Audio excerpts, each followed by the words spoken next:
Pakikuha na lang po yung mga mahalagang gamit. Oh, banat. Kunin nyo na buo. Sino yung nagwawala? Sino yung nagwawala? Boss, anong problema? Dito kayo linis ng linis, dead end. Ay, sa FBI, ang sikip-sikip lagi. Lagi may traffic. Makinig ka muna. Makinig ka muna bago ka kasi nagwawala. Unang-una, hindi namin papasukin to kung walang...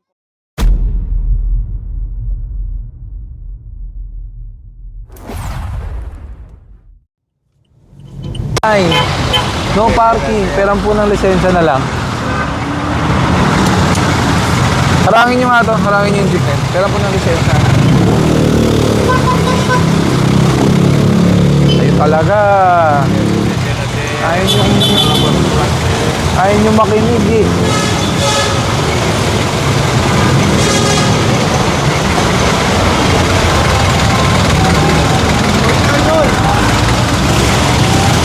Kuya, pabasa po. Peram na lang po ng lisensya. Yung isa. Morning.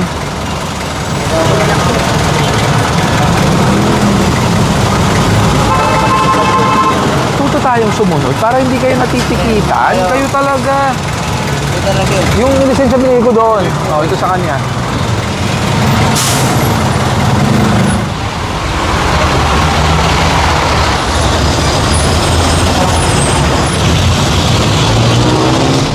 Magandang umaga sa inyong lahat. Ngayon ay January 30, 2026 at sa oras na 9:45 ng umaga. Nandito ngayon ng Special Operations Group ng MMDA sa may Hilpuyat at sakop ng Pasay. At ang clearing operation ngayon, yung mga complaint ay dito sa area ng Pasay.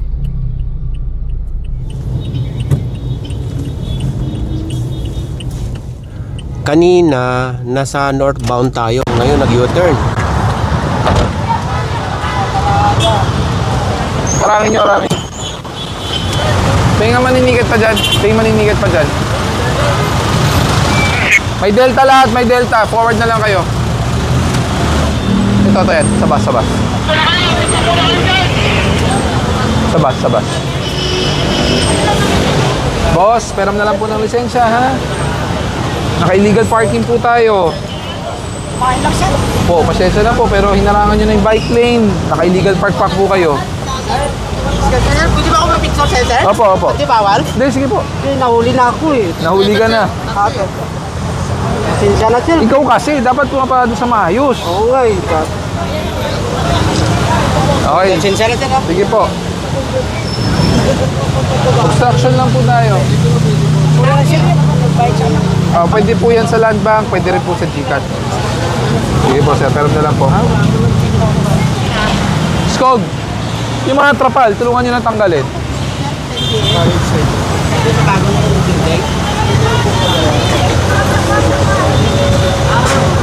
Lahat ng lahat na naka-extend beyond sa yero, tanggalin nyo. Hanggang yero lang sila. Yung taxi po dito ay ibigay yung lisensya niya. Nasaan? Ayaw po bigay. Boss, pera muna ng lisensya mo. Pera po ng lisensya muna. Sige po, papresent po ng lisensya. May lisensya po ba kayo? Sige, papresent po. Kumain na po siya. Salit na po siya. Opo, kahit na kumain tayo, alam niyo naman, Buendia to, Hilpuyat, bawal ang parking dito. May nakalagay naman kuya, hindi naman kami kulang sa paalala, ha? Sir, ito na po sir eh. Opo, pera po muna ng lisensya, ha? Kumain na po sir eh. Meron naman tamang parkingan, kuya. Kumain na po sir eh. Opo, may tamang parkingan. Ay sir, nasaan po yung portal nyo? Wala po, kumain pa ako. Kumain na po.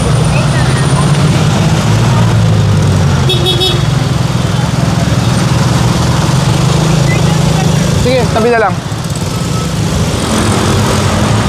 Thank you, ingat. So halos ng mga rason ng mga natitikitan dito, kumakain sa karinderingan yan. Nandun tayo sa kabila kanina, northbound. So nag-U-turn. Going south tayo ngayon. Dito sa may Hilpuyat, going south, malapit na sa may Ruas Boulevard eh. Ito yung FB Harrison. Dito mismo sa kanto, paano na makakalakad ang mga tao dito sa sidewalk? Dito mismo nakapatong itong isang taxi.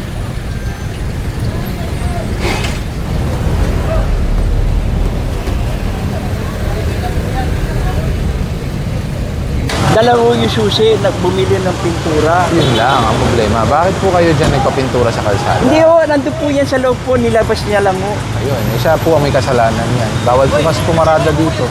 Kung pwede po pakihimusip po. Hindi po.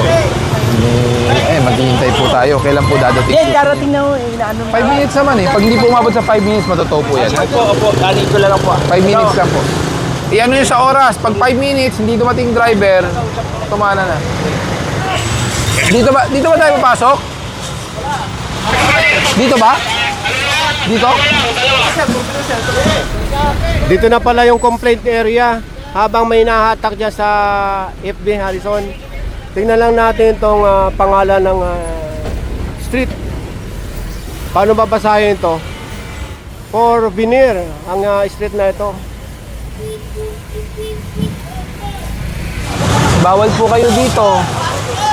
Pwede po bang tatanggalin po natin yung mga gamit niyo po, kailangan niyo pong ilabas.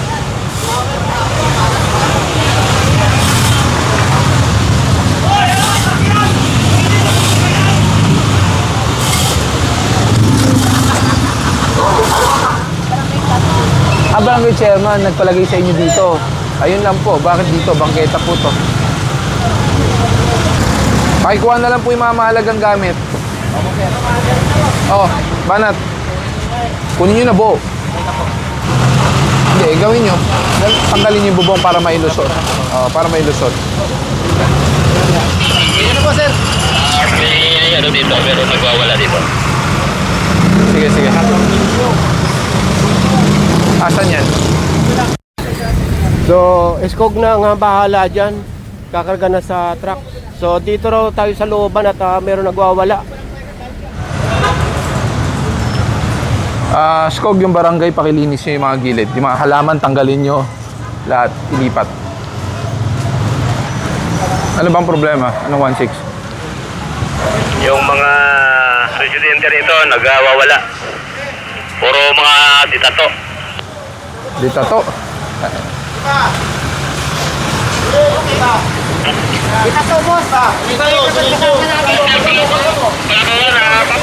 Skog, pumasok kayo dito, may karinderya sa bangketa ha.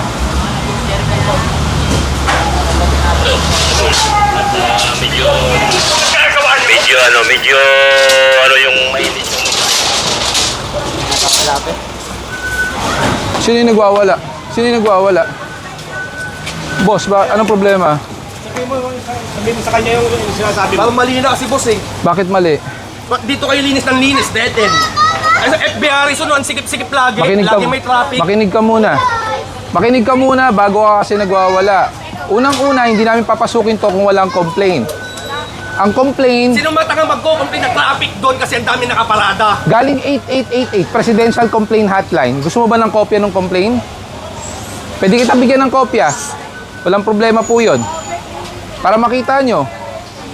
Baka naman kasi residente nyo rin ang nagko-complain. So tama pa ba yan? Yes, coordinated po to.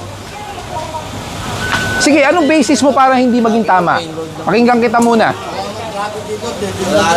Dito na lang lagi yung ano eh. First time ko po pumasok dito. Hindi po kami siguro yon.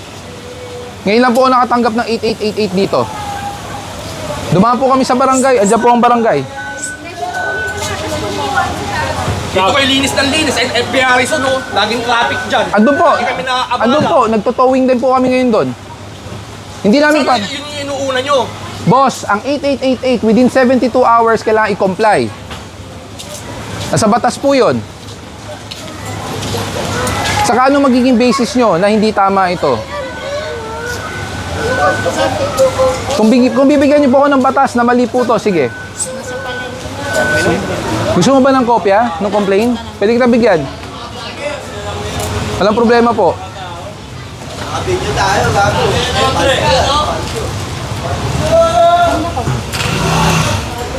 Kayo po ba gusto nyo makita? Halika po.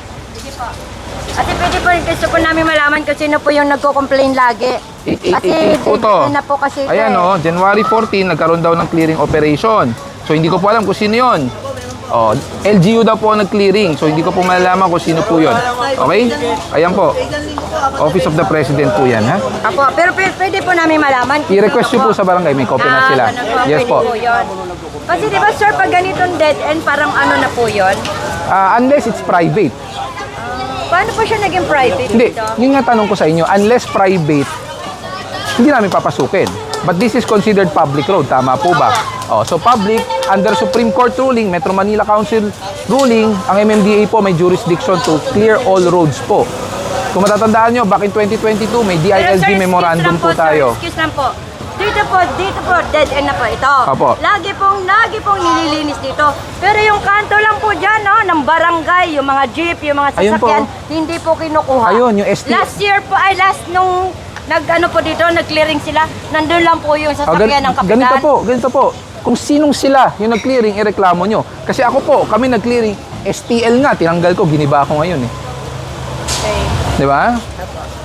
Sige. Gusto lang po talaga namin malaman kung sino po talaga I-check yung nyo po sa nag- barangay, may kopya po sila, ha? Binigyan po namin sila. Coordination letter, meron din. Kompleto po, pinirmahan po ng barangay po yan. Pero para at least di rin kayo magkamali at magkagulo, public road po to eh. So may karapatan din po kami mag-clear. Hanggat may complaint po. Yes. Siguro kaya nagki-clear ang local dito dahil natatagtad din sila ng complaint. Saka kung titingnan po natin, masikip ang kalsada, worst comes to worst, magkaroon ng emergency. Paano papasok ang ambulansya? Paano papasok ang bombero? Gate nyo, paparadaan sa tapat. Paano lalabas yung kotse dito? Hindi rin makakalabas. So may point ng pagki-clearing kahit ng local. Sa tapat ng gate po na tinitiran namin, paano po yun? Well, responsibilidad nyo po na magkaroon ng tamang parkingan. Pakalas mo yung basketball court. Pati yan, sir. Opo. Kabataan naman ng mga ano niya, naglalaro niya, sir. Ano po bang mas maganda? Yung naglalaro yung mga kabataan ng ganyan lang? O nagdodroga po sila? Ano pong mas maganda? Ang sidewalk? Po yan, nagbabasketball sila. Kasi palaruan po ng mga bata yan eh.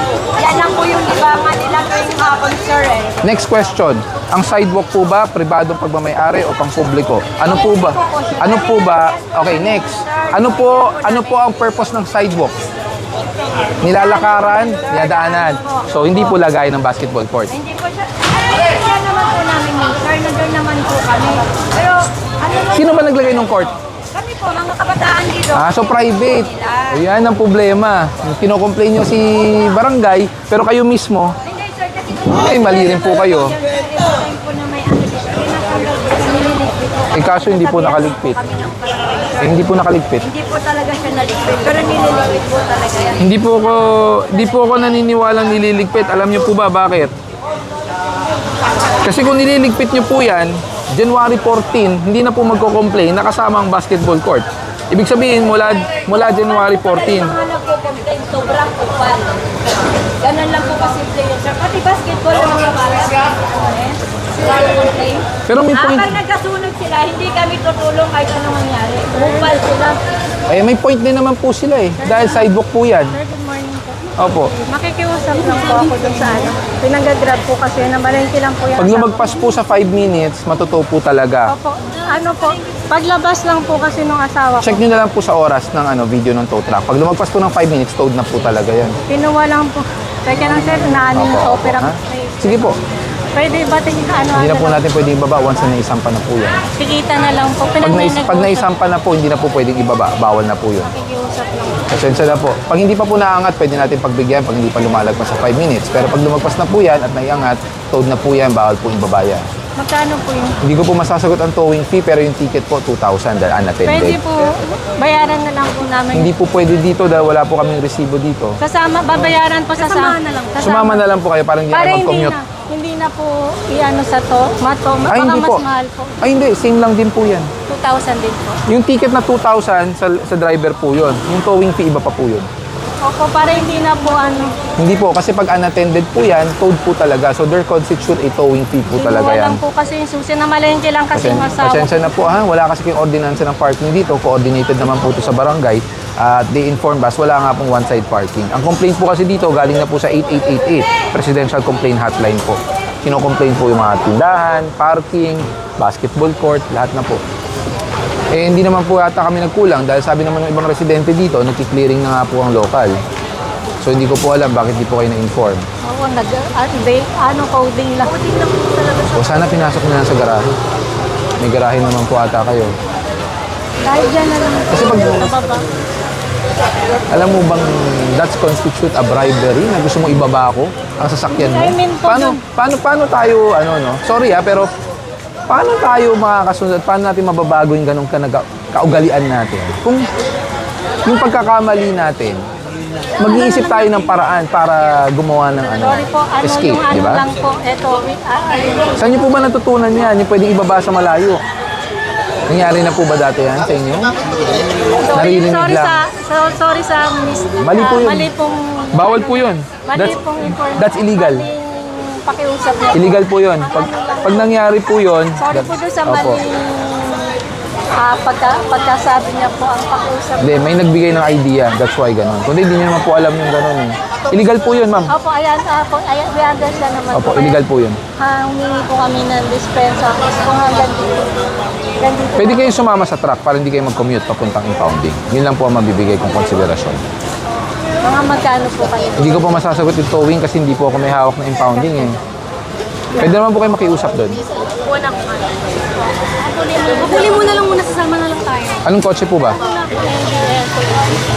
Sasama daw yung driver niyan. Almo, sabihan mo, sasama daw yung driver.